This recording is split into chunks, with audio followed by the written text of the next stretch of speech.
Bietul Ioanide. Poor Ioanide.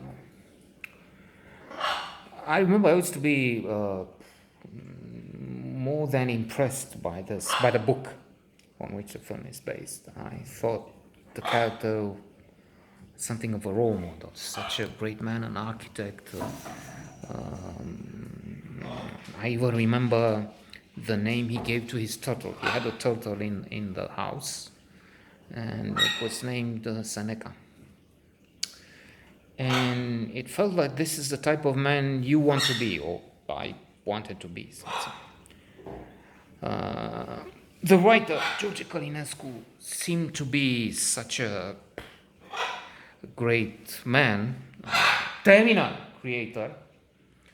I had an amusing anecdote from a fantastic professor we had, Anton Kevorkian, magnificent, Lorenzo the Magnificent man. Terminal. He was a very terminal, esteemed scholar, professor, and a figure, alas, with influence in the communist system. And then the dean of the faculty opened the door of the amphitheater where he had courses, and this Călinescu, the writer, was perorating. He had this way of speaking, up and down. Eminescu a fost și va rămâne în conștiința noastră nepereche. Something like that. And he asked a question. Is Eminescu... Just as this dean official walked in, opened the door. And he said sorry, and seeing it's the feared, well-connected Călinescu, we went up. And the professor said to the students, nu știe, it doesn't know, or something like that. So yeah, amusing, appreciated, impressive, erudite, a wonderful. He was also the best literary critic of the age, and maybe the best ever. However, alas, like we learned from Intellectuals by Paul Johnson, a great work about many of the writers we admire so much, and we read their work and love it.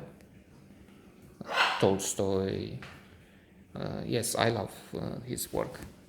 Hemingway, not so much in my case, actually. Jean-Jacques Rousseau, not really.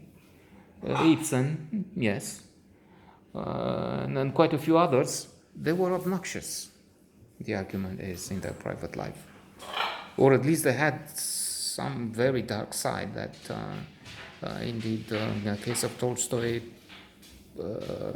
Jordan Peterson refers to it. It says that at one point he was so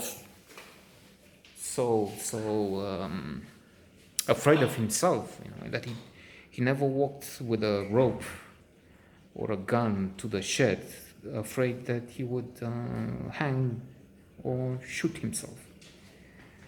Okay, so in our own case of this writer of Bietul Ioanide, the guy was with the communists in bed, so that's very unfortunate, and that makes me diminish the awe I had to something of an interest for the work, and hence I saw in the past weeks or months fragments. Now this fragment and another from Bietul Ioanide, which is in a loop on the channel Cinemagia or something, which is offering the public local films. And hence another fragment yesterday. Interesting to some extent. The director is also one that is appreciated, but he has to have creator, in order to make something good, the liberty to work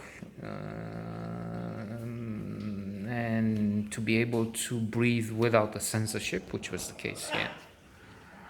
Sometimes, yes, it said it worked to the benefit. It made some find under this pressure some creative artifices which made the work interesting for the time, but now that we don't need to look for little lizards. They were called lizards.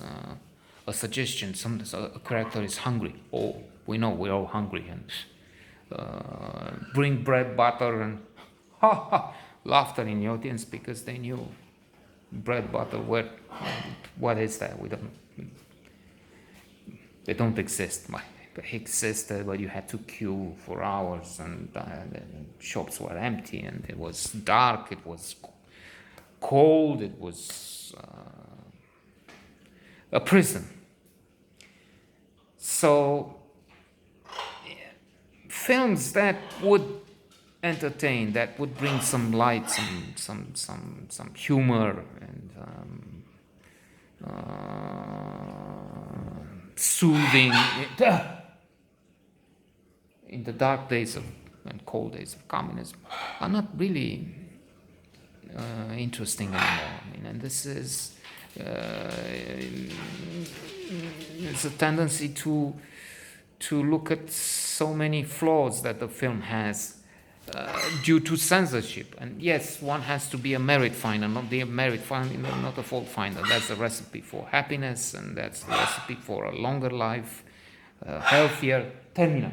Those who are positive live longer, happier, better professional lives and private lives. And especially during a pandemic, terminal. We should be merit finders. But there's a feeling that there's too much of the communist influence in there. The people that seem interesting in the book, but then also I have to find the interest to read the book again, and then only to find that it's not so amazing as it seemed when I was 17. I don't know. In the book, they seem to be more interesting, complex,